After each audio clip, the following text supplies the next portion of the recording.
After a years-long effort to repeal the Affordable Care Act collapsed on Capitol Hill, President Trump castigated Republican senators on social media Saturday.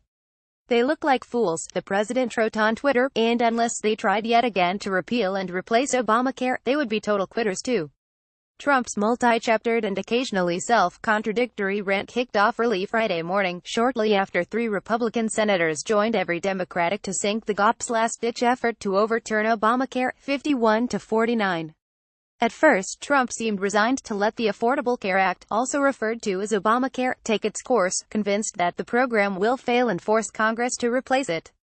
But shortly after the sun rose on Friday, Trump began pushing for new bills, which he argued will not pass unless the Senate abolished the legislative filibuster, which had nothing to do with last week's failure on the Obamacare repeal. The filibuster lets a minority party block legislation that would ordinarily pass with a simple majority of votes.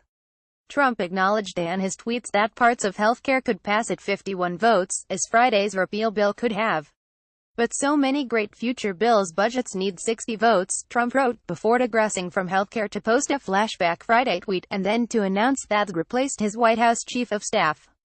As he continued his tweet storm into Saturday, Trump offered examples of bills that could not abide a filibuster, along with heaping new demands, threats and insults on Republican senators.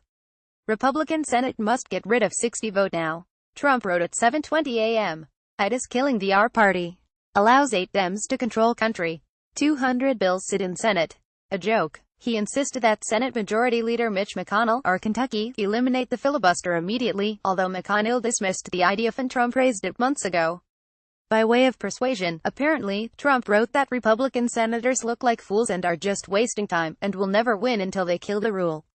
It's worth noting that while Trump now attacks the filibuster as antiquated, 4 years earlier had offended it as a venerable tradition dating back to Thomas Jefferson, once used rarely and memorably, as when a senator spoke and sang for 15 hours to block a vote in 1992, the filibuster has become an almost routine tactic for minority parties to impede bills and cabinet and judicial nominees they can't defeat in a straight-up vote. On Saturday, Trump blamed the filibuster for hypothetically allowing Democrats to block complete health care, though so far Republican senators have not been able to unite around even a narrowly tailored bill like Friday's attempt to pass a so-called skinny repeal. Trump also wrote that Kate's Law, a bill that would increase punishments for criminals who illegally re-enter the United States after being deported, would never pass with the filibuster in place. To attempt a summary of his arguments so far, Trump knows that some healthcare bills could pass through the Senate with a simple majority of votes.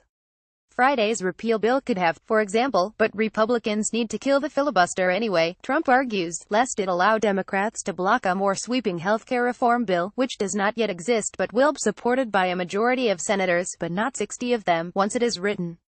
If that logic strikes you as confusing, you're not alone, and yet Trump was not nearly done. Shortly before 8 a.m., he tweeted, if the Senate Democrats ever got the chance, they would switch to a 51 majority vote in first minute. And also, they're laughing at ours. Make change. And while Democrats were laughing at his party, Trump wrote, the people of our great country are still being forced to live with imploding Obamacare. At the beginning of his rant, if you recall, Trump had wanted Congress to let